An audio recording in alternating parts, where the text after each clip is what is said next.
Hello friends, welcome to my YouTube channel the way pass education. So friends, তোমরা দেখতে পাচ্ছ আমার ইউটিউবের থাম্বনেলে যে আমি কী বিষয় নিয়ে এখন আলোচনা করতে চাইছি তোমাদের ভিডিওতে। তো ভিডিওটি শুরু করার আগে যারা চ্যানেলে নতুন এবং যারা ডাব্লিউবি টেট ইন্টারভিউর জন্য প্রস্তুতি নিতে চাইছো, অবশ্যই প্রথমে আগে চ্যানেলটি সাবস্ক্রাইব করো এবং বেল নোটিফিকেশনটা অন করো, কারণ অনেক গুরুত্বপূর্ণ তথ্য এবং ইন্টারভিউর ক্লাস কিন্তু এই চ্যানেলের মাধ্যমে তোমাদের করানো হয়। তো প্রথমে বলবো তার জন্য যে চ্যানেলটি সাবস্ক্রাইব করে বেল নোটিফিকেশন অন করো, এবং একটা রিকোয়েস্ট করব যে যারা ডাব্লিউবি টেট 2022 ইন্টারভিউ প্রস্তুতি নিতে চাইছো এবং সকলে জানো ইন্টারভিউ কিন্তু দোরগোড়ায় রয়েছে, অর্থাৎ যে কোনো মুহূর্তে কিংবা ডিসেম্বরের মধ্যে তোমাদের কিন্তু নোটিশ পাবলিশ হবে।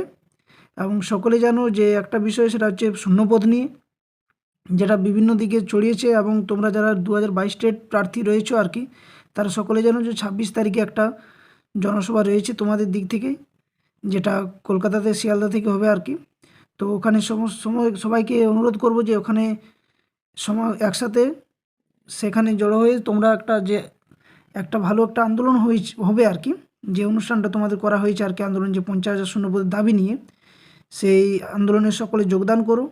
কারণ এটাই হচ্ছে একটা মুমূর্ষু সময়, যেখানে তোমরা যদি এই সময় যদি তোমরা নিজের অধিকারটাকে যদি চাও আর কি, বা ছিনিয়ে নিতে চাও, বা সকলে যদি চাকরি সুনিশ্চিত করতে চাও একে অপরের, তাহলে অবশ্যই সকলে একসাথে মিলে সেখানে সমাগম করো এবং এর অধিকারের জন্য লড়াই করো, যাতে করে সকলের চাকরি সুনিশ্চিত হয় এবং 50,000 শূন্যপদের দাবি নিয়ে তোমরা কিন্তু পথে নামো। তো তার আরেকটা কথা বলতে চাই যে যারা ইন্টারভিউ প্রস্তুতি নিচ্ছ, আমার চ্যানেলের প্লেলিস্টটিকে ভিজিট করো। সেখানে ডাব্লিউবি টেট ইন্টারভিউ 2022-এর একটা প্লেলিস্ট রয়েছে, আমি ভিডিও ডেসক্রিপশন বক্সও দিয়ে দেবো। সেখানে কিন্তু সমস্ত 2017 থেকে যে সমস্ত প্রশ্ন হয়েছে সেই প্রশ্ন এবং তার অনুকরণে কিছু প্রশ্ন অনুযায়ী আমি ক্লাস করাচ্ছি, ডেমো ক্লাস করাচ্ছি। আর টেলিগ্রাম চ্যানেলের লিঙ্ক দিয়ে দেবো, সেখানে কিন্তু এই যে ক্লাসগুলো আমি করাই অর্থাৎ ইন্টারভিউর জন্য, তার পিডিএফ কিন্তু ফ্রি অফ কস্ট তোমাদের জন্য আমি প্রোভাইড করে থাকি। ওকে, তো আজকের বিষয় কিছু রয়েছে যে টেট ইন্টারভিউ বিভিন্ন বিষয়ে যে অনার্স থেকে কেমন প্রশ্ন আসে। অনেকে কিন্তু এটা বারবার কমেন্ট করছে যে দাদা আমার ইংরেজিতে অনার্স, কেউ বলছে আমার বাংলাতে, কেউ হিস্ট্রিতে, কেউ জিওগ্রাফি, কেউ পল সায়েন্স, কেউ সায়েন্সের বিভিন্ন স্ট্রিম, কেউ ম্যাথ। তো এই ধরনের অনেকে প্রশ্ন করছে, তার জন্য আমি ভিডিওটা করলাম। এবং টেট ইন্টারভিউতে কোন কোন বিষয়গুলো তোমাকে জানা একদম জরুরি সে নিয়ে, এবং আরও কিছু গুরুত্বপূর্ণ তথ্য আমি তোমাদের কাছে শেয়ার করব। কিছু মোটিভেশন করার চেষ্টা করব, কিছু সত্যতার সাথে তোমাদের সমস্ত কিছু বলবো। তাই ভিডিওটা শেষ পর্যন্ত দেখো, কেউ স্কিপ না করে, এবং সাথে সাথে লাইক ও বন্ধুর সাথে ভিডিওটা শেয়ার অবশ্যই করুন। তো চলো এক এক করে শুরু করা যাক। তো দেখো, দ্য ওয়েব প্যাস এডুকেশন চ্যানেলটি অবশ্যই সাবস্ক্রাইব করে বেল নোটিফিকেশানে কিন্তু কেউ অন করতে ভুলো না। প্রথম প্রশ্ন রয়েছে যে টেট ইন্টারভিউতে বিভিন্ন বিষয়ের অনার্স থেকে কী কী প্রশ্ন করা হয় এবং টেট ইন্টারভিউতে আর কোন কোন বিষয়গুলো জানা জরুরি। তো এটা নিয়ে আমি পরে বলছি, তোমরা কিন্তু শেষে দেখো, ভিডিওটা একদম শেষ পর্যন্ত দেখো। আরও কিছু তথ্য আমি তোমাদের বলবো, এখন বলবো না, ভিডিওটা শেষ পর্যন্ত আগে দেখো, তাহলে আমি বলছি এক এক করে। ওকে, তো দেখো প্রথমটা যেটা হচ্ছে টেট ইন্টারভিউতে বিভিন্ন বিষয়ের থেকে কী কী প্রশ্ন করে। তো আমি যেটা বলতে চাইছি, যেমন আমি এখানে ডাইরেক্ট আলোচনা করছি, আমি কোনো লিখিনি, কারণ লিখতে গেলে অনেকটা সময় যাবে এবং আমার সময় নেই কিন্তু ওই লেখার জন্য। তাই আমি তোমাদের আলোচনা করছি, তোমরা মন দিয়ে কিন্তু শোনো। দেখো, আমি এক এক করে অনার্সগুলো বলছি, যদি কোনো মিস্টেক থাকে অবশ্যই আমাকে সেগুলো কমেন্ট বক্সে বা আমার টেলিগ্রামের চ্যানেলে যুক্ত হও কিংবা আমার পার্সোনাল মেসেজ করে তোমরা বলতে পারো। ওকে, দেখো বেঙ্গলি অনার্স। বেঙ্গলি অনার্স থেকে অনেকে বলছে যে দাদা আমার বেঙ্গলি অনার্স কী কী প্রশ্ন আছে। বেঙ্গলি অনার্স থেকে দেখো 2017, আমার এটা কিন্তু নিজস্ব অভিজ্ঞতা এবং কিছু আমি নিজস্ব থেকে আমি সেটা শেয়ার করছি, যেটা হচ্ছে যে বেঙ্গলি অনার্স থেকে কী কী প্রশ্ন করা হয়। তো ওই যে চর্যাপদ যে রয়েছে, তো দেখবে তোমরা ক্লাস 10-এ আই থিঙ্ক মনে হচ্ছে রয়েছে, ক্লাস 10-এ রয়েছে। এবং বাংলার কিছু আরও কিছু শিল্প সাহিত্য নিয়ে যে সমস্ত বিষয়গুলো রয়েছে, সেখান থেকে কিন্তু দু একটা প্রশ্ন করে, যদিও হয়তো নাও আসতে পারে এটার ক্ষেত্রে, কিন্তু বিশেষ করে যেটার প্রতি তোমরা গুরুত্ব দেবে, বাংলা হচ্ছে কিছু সাহিত্যিক নাম, তাদের ছদ্মনাম একদম মাস্ট, এটা দরকার। আর তোমাদের বইয়ে রয়েছে ক্লাস 1 to 5-এ বা 1 to 8-এর মধ্যে যে সমস্ত লেখক রয়েছে বাংলাতে, যারা বাংলাতেও নাচ, তারা বাংলা বিষয়ের অন্তত প্রাইমারি লেভেল থেকে 8 পর্যন্ত তোমরা কিন্তু ওইটার সম্বন্ধে অবশ্যই সঠিকভাবে সঠিক জ্ঞান নিয়ে কিন্তু সেখানে দক্ষতার সাথে তোমরা কিন্তু উপস্থিত হবে ইন্টারভিউ রুমে। এক, দ্বিতীয় হচ্ছে বেঙ্গলি গ্রামার। বেঙ্গলি গ্রামার তোমাকে হঠাৎ বলেই দিল যে এটা সন্ধি কী হবে বা এটা সমাস কী হবে বা এর কারক কী, এর বিভক্তি, এই ধরনের কিন্তু প্রশ্ন তোমাদের বারে বারে করেছে। আমি কিন্তু দেখবে আমি সায়েন্সের একটা ক্লাস দিয়েছি তোমাদের, আজকে সকালে মনে হচ্ছে আপলোড করেছি সায়েন্সের ক্লাস, এবং এনভায়রনমেন্টাল স্টাডিজেরও দিয়েছিলাম, যে ক্লাস 3 থেকে 5 পর্যন্ত যে ক্লাসগুলো বইতে রয়েছে আমাদের পরিবেশ, সেখান থেকেও কিন্তু প্রশ্ন দিয়েছি। তো ওই ধরনের প্রশ্নগুলো ঠিক সেই তেমনি বাংলার ক্ষেত্রেও বাংলা অনার্সে ধরো আমি বলে দিচ্ছি ক্লাস 1 থেকে ক্লাস 8 যে বাংলা বইগুলো রয়েছে সে বাংলা বই এবং বাংলা বইয়ের সমস্ত পড়া তার লেখক, কারণ কি ওখান থেকে কিন্তু প্রশ্ন করে ডেমো তো দিতেই হবে অবভিয়াসলি, কিন্তু ওখান থেকে প্রশ্ন করবে বিভিন্ন লেখক পরিচিতি সম্বন্ধে। আর ব্যাকরণ, বাংলা ব্যাকরণ কিন্তু অবশ্যই তোমাদের জানা একদম মাস্ট দরকার। সন্ধি, কারক, বিভক্তি, সমাস, পদ প্রকরণ, এই ধরনের কিন্তু প্রশ্নগুলো হঠাৎ বলে দিল যে এক কথায় প্রকাশ করে এটার কী হবে, বাগধারা দু একটা দিয়ে দিল। তো গ্রামারটা কিন্তু বাংলা অনার্সের জন্য মাস্ট দরকার। এখান থেকে কিন্তু বেশি কিছু প্রশ্ন নেই, বাকি যা এমনি সিম্পলিভাবে প্রশ্ন করে আর টেটের কিছু প্যাডাগজিক্যাল প্রশ্ন আসে আর কিছু সিচুয়েশন বেসড প্রশ্ন করবে, কারণ সময় 5 থেকে 7 মিনিট যেটা হার্ডলি দেওয়া থাকে, কিন্তু 3 থেকে 4 মিনিটের মধ্যে শেষ হতে পারে। যদি তোমাদের মর্নিং টাইম হয় সেটা হয়তো তোমাদের 5 থেকে 7 মিনিট লাগে, কিন্তু তারপরে যত সময়টা গড়াতে থাকে তখন কিন্তু সময়টা ওনারা কম নেওয়ার চেষ্টা করে, অর্থাৎ কম সময়ে বেশি ক্যান্ডিডেটকে ইন্টারভিউ নিয়ে থাকে। তো একদম সেই হিসাব প্রস্তুতি নাও যে তোমাকে যতক্ষণ তোমার ইন্টারভিউ নেবে আর কি স্যার বা ম্যাডামরা, ওখানে 3 মিনিট নেক কি 4 মিনিট নেক, তোমরা কিন্তু ওই 3-4 মিনিটের মধ্যে তোমাদের নিজের বেস্ট দিয়ে আসবে এবং কোনোটাতেই যেন খামতি না থাকে সেই হিসাবে দেবে। ওকে, আরও কিছু বলবো যে এইগুলো অনার্স ছাড়াও কিছু আর কি প্রশ্ন করা হয় সেটা আমি বলছি, পরে বলছি, কিছু বেসিক জ্ঞান আর কি। নেক্সট ইংরেজি অনার্সের ক্ষেত্রে সেম, যেমন শেক্সপিয়ার থেকে কিছু প্রশ্ন করেছিল, যে শেক্সপিয়ার থেকে কিছু হয়তো তার বইয়ের নাম অথেলো, মেকবেথ, এ ধরনের 12 নাইট, এ ধরনের প্রশ্নগুলো করেছিল, কিংবা ওটার থেকে হয়তো বলে দিল তোমাকে যে ওর চরিত্রের ক্যারেক্টারগুলো দু একটা নাম বলতে পারবে, এই ধরনের প্রশ্ন। অর্থাৎ বিভিন্ন যে মানে অনার্সের ক্ষেত্রে যে সমস্ত প্রশ্নগুলো পড়াগুলো রয়েছে সেই পড়ার কিছু বেস্ট পড়া যেগুলো হয়তো সকলেই হয়তো জানা দরকার, এবং এটা তোমার দরকার, এবং একটা ফেমাস পড়া যে ধরনের শেক্সপিয়ারের বেশিরভাগ পড়াই কিন্তু একটা ফেমাস আছে দেখবে। আরও কিছু বিভিন্ন লেখক রয়েছে, যদি আমার অত সব জানা নেই, তো ওখান থেকে আমি যেহেতু প্রশ্নগুলো ঘেটেছি তাই বলছি, বা প্রশ্নগুলো পেয়েছি আর কি, যাদের কাছে জিজ্ঞেস করেছি 2017 তাদের কাছ থেকে কিন্তু পেয়েছি, যারা ইংরেজিতে অনার্স। আমি এটা 3-4 দিন থেকে ওটাই কালেক্ট করছিলাম। তো ইংরেজিতে অনার্সে যারা রয়েছে তাদের ওই ধরনের প্রশ্ন প্লাস গ্রামার তোমাকে মাস্ট জানা দরকার। গ্রামারে হয়তো দিয়ে দিতে পারে তোমাকে, ধরো টেন্সের কিছু হয়তো যে ভার্ব যে ফর্মগুলো সেগুলো হয়তো প্রশ্ন করতে পারে। তারপরে তোমাকে হয়তো একটা ভয়েস চেঞ্জে দিয়ে দিলে তোমাকে হয়তো মুখে তাড়াতাড়ি তোমার কাগজ পেন কোনো কিছু দরকার লাগবে না, কিন্তু তোমাকে মুখে হয়তো বলতে হতে পারে, কিংবা হয়তো কোনো একটা অ্যান্টোনিম বলে দিল, পড়তেই পারে, স্বাভাবিক, নো ডাউট। হলো গ্রামার, ওই দিকটা গ্রামার পোর্শন টোটালি খেয়াল রাখবে। আর কি ওই যে বললাম যে 1 থেকে 8 মধ্যে ইংরেজিতে যা তুমি প্রশ্ন পাবে, ইংরেজি বিষয়টার অন্তত, সেখান থেকে কিন্তু প্রশ্নগুলো তোমরা একদম পুরো রেডি করবে। ওকে, নেক্সট আসছে এবারে হিস্ট্রি অনার্সে কী বলবো বলো তো? হিস্ট্রি অনার্সে দেখো আমি বলে দিচ্ছি, হিস্ট্রি অনার্স একটা এমন একটা টপিক যেটা যে কোনো ইন্টারভিউতে প্রশ্ন করেই, সে তুমি টিচিং এক্সাম দাও কি আদার্স কোনো দাও, হিস্ট্রি বলো, সায়েন্স বলো, জিওগ্রাফি বলো, এগুলো থেকে প্রশ্ন আসে, পল সায়েন্সও আছে। তো হিস্ট্রি থেকে আমি বলছি যে বিশেষ করে ভারতের স্বাধীনতা সংগ্রাম, ধরো তার মধ্যে রয়েছে সিপাহী বিদ্রোহ পড়তে পারো তোমরা, তারপরে জাতীয় কংগ্রেস পড়তে পারো, আচ্ছা তারপরে গান্ধীজির যুগটা পড়তে পারো, নরমপন্থী চরমপন্থী, এই যে চ্যাপ্টারগুলো এগুলোর থেকে কিন্তু প্রশ্ন আসে। অর্থাৎ কম্পিটিটিভ এক্সামে তোমাদের যে প্রশ্ন আসে হিস্ট্রিতে, সেখান থেকে কিন্তু প্রশ্ন আসে। এমন নয় যে তোমাকে হঠাৎ ব্যাখ্যা করতে বলে দিল যে মিশরকে নীল নদের দান বলা হয় কেন, তুমি ব্যাখ্যা করো, ওই ধরনের প্রশ্ন কিন্তু করবে না। ওকে, নেক্সট এদিক থেকে ধরো বলতে পারে যে গৌতম বুদ্ধ, জৈন ধর্ম, বৌদ্ধ ধর্ম থেকে প্রশ্ন আসবে। আচ্ছা, আর একটা মাস্ট চ্যাপ্টার একদম ইম্পর্টেন্ট, সেটা হচ্ছে মুঘল যুগ এবং সুলতানি যুগ।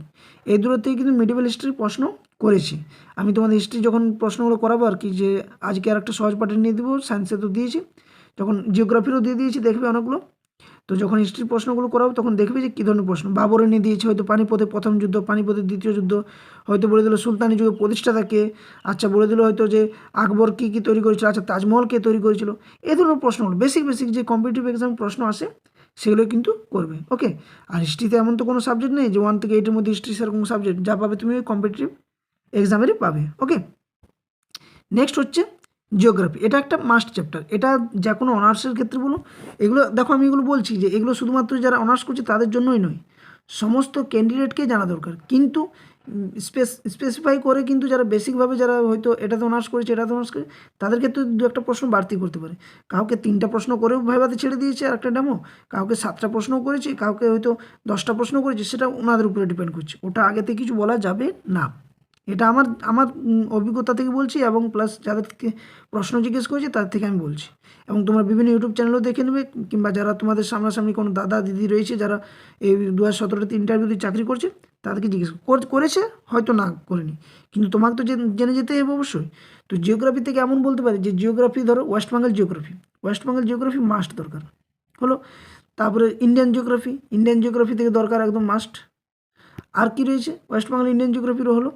এখান থেকে ওয়েস্ট বেঙ্গল জিওগ্রাফি ধরো বলে দিল যে সর্বোচ্চ শৃঙ্গে পশ্চিমবঙ্গের নাম কি, তারপর পশ্চিমবঙ্গের যে রাজ্য পশুগুলো, যে রাজ্য পশু, রাজ্য পাখি, রাজ্য ফুল, রাজ্য গাছ, এই ধরনের প্রশ্নগুলো করেছে এবং এটা ক্লাস করিয়েছো তোমাদের। আচ্ছা, ইন্ডিয়ান জিওগ্রাফি থেকে হয়তো বলে দিল কয়টা ভারতের প্রতিবেশী দেশ রয়েছে, কয়টি কোন দেশের সাথে বেশি সীমানা বাউন্ডারিতে রয়েছে আর কি পরিমাণটা, সেটা দিতে পারে। তো এই ধরনের বেসিক কিছু প্রশ্ন।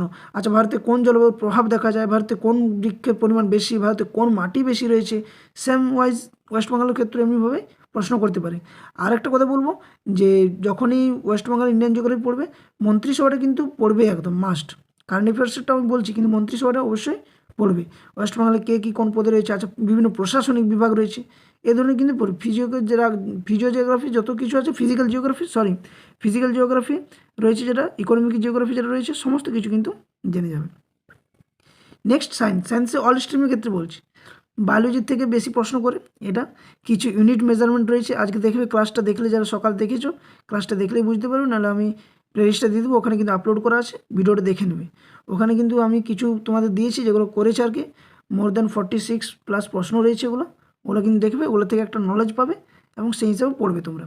ওকে, এমন নয় তোমাকে সায়েন্সের বোর্ডে বলে তোমার কোনো একটা পরীক্ষা করতে দিয়ে দিল না, ও ধরনের প্রশ্ন আসবে না, একটু বেসিক নলেজে আসবে। আর এর সাথে কিন্তু এনভায়রনমেন্টাল স্টাডিজটা যোগ করবে, এই ক্ষেত্রেও যোগ করবে, জিওগ্রাফির ক্ষেত্রেও যোগ করবে। ওকে, এবার পল সায়েন্স থেকে দেখো সংবিধান থেকে মাস্ট যেগুলো আসে, তাহলে জিএসটি সম্বন্ধে আসতে পারে। আচ্ছা, ভারতের প্রথম প্রধানমন্ত্রী কে ছিল, প্রথম রাষ্ট্রপতি কে ছিল, প্রথম রাজ্যপাল কে ছিল, প্রথম মুখ্যমন্ত্রী কে ছিল, কোন রাজ্যের তিনি প্রথম মুখ্যমন্ত্রী ছিলেন, পশ্চিমবঙ্গের যে ইয়ে নিয়ে কী বলে পশ্চিমবঙ্গের যে মানে রাজনীতি সম্পর্কে যে সমস্ত প্রশ্নগুলো থাকে সেগুলো করতে পারে। আচ্ছা, ভারতের সংবিধান কবে গৃহীত হয়, কবে গঠিত হয়। আচ্ছা, তারপরে নীতি আয়োগ সম্পর্কে প্রশ্ন, তারপরে ধরো বলতে পারো পঞ্চবার্ষিক পরিকল্পনা, এই ধরনের কিছু বেসিক প্রশ্ন। এমন নয় যে অনেক ভাস্টলিভাবে করবে। তোমরা কম্পিটিটিভ এক্সাম যারা ফিল্ডে আছো অবশ্যই তাদের ক্ষেত্রে এগুলো কোনো প্রবলেম হবে না, কারণ অনেক প্রশ্ন সেই ধরনেরই থাকবে। আচ্ছা, ম্যাথ অনার্স থেকে সেরকম কিছু নেই, তবে একটা আমি দেখেছিলাম হয়তো ক্লাস 8-এর মধ্যে আসে রয়েছে যে পিথাগোরাসের সূত্রটা। আচ্ছা, দু একটা হয়তো উপপাদ্য নিয়ে কিংবা ইয়ের ক্ষেত্রে বলতে পারে যে ত্রিভুজ ভেদে, আচ্ছা কোন ভেদে ত্রিভুজ কয় প্রকার, বাহু ভেদে ত্রিভুজ কয় প্রকার, এই ধরনের চতুর্ভুজ, মানে জ্যামিতি থেকে কিন্তু প্রশ্ন করেইছে, সেই জন্যই বলছি।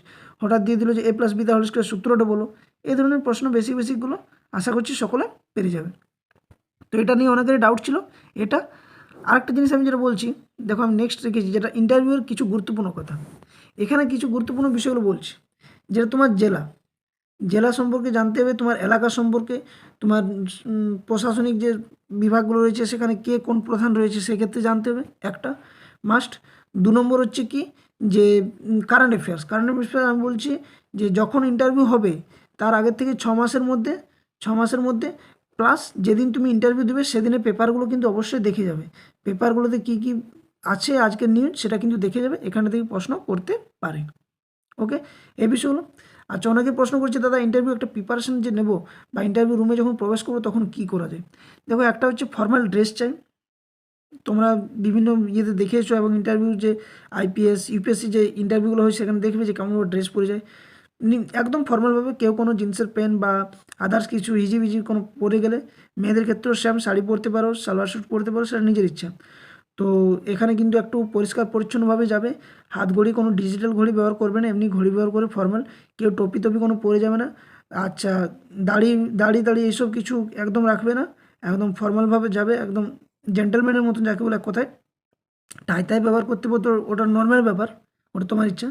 আচ্ছা, যে জুতোর ক্ষেত্রে আমি বলবো যে ব্ল্যাক যে শুগুলো থাকে ওগুলো পরতে পারো, কি আদার্স কিছু বুট আর কি যাকে বলে, ওই ধরনের কিছু পরতে পারো একটু ভালোভাবে, কোনো হিজিবিজি পরে যাও না। আর কিছু বলতে চাই, আচ্ছা বেল্ট অবশ্যই ইন করে পরবে সকলে, কেউ কোনো পাঞ্জাবি এসব বিয়েবাড়ির মতো পরে যাও না। এগুলো কিন্তু একটু বেসিক নলেজ, এগুলো জানবে একটু। আর সবসময় ফ্রিলিভাবে একদম হাসি মুখে কিন্তু সকলে কিন্তু ইন্টারভিউ দেওয়ার চেষ্টা করে, একদম হাসি মুখে ইন্টারভিউ দেবে, একদম হাসি মুখে, কোনো কিছু কিন্তু কোনো প্রবলেম যেমন না হয় সেভাবে একদম দেবে। যেমন একটা যে ঢোকার সময় যে বলতে হয় যে স্যার আসছি কি প্রবেশ আসছি, ম্যাই কামিং, সে যেমনভাবে বলবে সে ভিতরে আসতে পারি। এবার যাওয়ার পরে তুমি হয়তো দাঁড়িয়ে থাকলে, ওনারা বসতে বললে তুমি বসবে অবশ্যই। বসার পরে তোমার পরিচয় জিজ্ঞেস করবে, একদম মানে নিট অ্যান্ড ক্লিনভাবে তোমার পরিচয় দেবে, গ্রাম কোথায়, এখান থেকে আসছি, কতদূর পড়াশোনা, কিসে অনার্স করেছো, আচ্ছা কততে 2000 টেট পাস করেছো, আচ্ছা এটা কোনবার টেট অ্যাটেম্প করলে, এটা প্রথম না দ্বিতীয়বার, এবারে আর কিছু যদি আরও প্রশ্ন জিজ্ঞেস করে, আচ্ছা তোমার জেলা, এইসব অ্যাড্রেসগুলো টোটাল একদম ডিটেলসভাবে বললে, আচ্ছা তোমার হবি কী, এইসব প্রশ্ন কিন্তু বলবে, যদি করে অবশ্যই বলবে, এইসব প্রশ্নের উত্তর দেবে। আর সাথে সাথে বলবো যে নার্ভাসনেস মানে নার্ভাস ফিল কোনো করবে না, ইন্টারভিউ দিতে যাচ্ছ, সমস্ত বিষয়ের একটাই হচ্ছে, সেটা হচ্ছে এই ভ্যাকেন্সি যদি ভালো থাকে, অবশ্যই আশা করছি সকলের জন্য ভ্যাকেন্সি ভালো আসবে। তার জন্য তোমরা যা করছো সেটাই করা দরকার, এটা আমি আমার ইউটিউব চ্যানেলে বলছি না। তো এভাবে প্রিপারেশান নাও। বিভিন্ন অনার্স বিষয় যেগুলো অনেকের প্রশ্ন ছিল, আমি আশা করছি এগুলো দূর করতে পারলাম। কারেন্ট অ্যাফেয়ার্স অবশ্যই কিছু জানবে। আচ্ছা, যেগুলো ফ্যাক্ট বেসড কোশ্চেন, ওগুলো একদম আমার ক্লাসগুলো দেখো, ওখান থেকে কিন্তু মোর দেন তোমার কভার হয়ে যাবে যে কী ধরনের প্রশ্ন আসে, তুমি নিজের থেকেও কিন্তু উত্তর দিতে পারবে। তো তার জন্য বলবো প্লেলিস্টটিকে ভিজিট করো, চ্যানেলটি সাবস্ক্রাইব করো, ক্লাসগুলো পরপর হচ্ছে কিন্তু অনেকগুলো, অলরেডি 25 ক্লাস আমি আপলোড করে দিয়েছি, 25 ক্লাস। ওকে, এর বাকি ক্লাসগুলো কিন্তু আমি আপলোড করবো এরপর এক এক করে। তো ওই ক্লাসগুলো অবশ্যই দেখবে, ডেমো ক্লাসগুলো দেখবে। ডেমো এখন থেকে ডেমো প্রত্যেকটা যে ক্লাস প্রি প্রাইমারি থেকে আমি 1 থেকে ধরছি, 1 থেকে 8 পর্যন্ত যে সমস্ত সাবজেক্টগুলো রয়েছে প্রত্যেকটা বিষয়ের কিন্তু দুটো করে ডেমো একদম ফুললি প্রিপেয়ার করে থাকো। ডেমো দিতে হতে পারে, তুমি নিজের থেকে এমন কিছু টিএলএম ব্যবহার করবে যেগুলো হয়তো তুমি বোর্ড ওয়ার্কের মধ্য দিয়ে করতে পারো, সে ধরনের ম্যাথের হলে অবশ্যই ভালো, টিএলএমের দরকার পড়বেই না, বোর্ড ওয়ার্ক দ্বারাই হবে। আর গল্প, কবিতা, বাংলার ক্ষেত্রে যদি কোনো বলতে হয় অবশ্যই ডেমোগুলো দেখে নেবে, আমি ডেমোগুলো করেছি, এটা 3-4টা, সময় পাইনি বলে আর বাকিগুলো করায়নি, তো অবশ্যই করাবো কাল থেকে কি আজ থেকে দেখছি, তো ওগুলো একটু ধ্যান দেবে। আর একটাই কথা বলবো, দেখো দিনের শেষে সকলের চাকরি দরকার, একটু পড়াশোনাটার সাথে সাথে সমস্ত কিছু দিকেই দরকার জানা, যে কীভাবে ইন্টারভিউ নোটিশ তাড়াতাড়ি আনা যায়, সেটার বিষয়ে তোমরা জানো যে কী করতে হবে, ভ্যাকেন্সিটা একটা বড় বিষয় ফ্যাক্টর রয়েছে। তো এগুলো কিন্তু মাথায় রেখে কাজ করো, সমস্ত দিক থেকে যদি একটু নিজেকে প্রিপেয়ার হও, পড়াশোনার সময় মতো করো, ভিডিও দেখো, খাতায় নোট বানাও, খাতার থেকে পড়ো, বিভিন্ন সোর্স থেকে পড়তে পারো, বিভিন্ন ইউটিউব মাধ্যম বলো, আমারটাই দেখতে হবে কোনো এমন মানে নয়, বিভিন্ন ইউটিউব মাধ্যম থেকে, বিভিন্ন সোশ্যাল মিডিয়া প্ল্যাটফর্ম থেকে, বিভিন্ন আরও কোনো গ্রুপ যদি থাকে সেখান থেকে কিন্তু ডিসকাস করো এবং পড়াশোনা করো। ডেমো অবশ্যই প্রত্যেক দিন একটা করে, প্রত্যেকটা সাবজেক্টে প্রত্যেকটা টপিকে যদি ডেমো দিতে পারো বাড়িতে আয়নার সামনে, সেটা কিন্তু তোমাদের বেস্ট হবে। তো যাই হোক, অনেক বকে ফেললাম, তো আছি, সবসময় পাশে আছি আমি একদম। তোমরা কিন্তু ভালোভাবে প্রিপারেশন করো, ভালোভাবে পরীক্ষা দেওয়ার চেষ্টা করো, ইন্টারভিউ যাতে সকলের ভালো হয় সেটা আশা কামনা করি।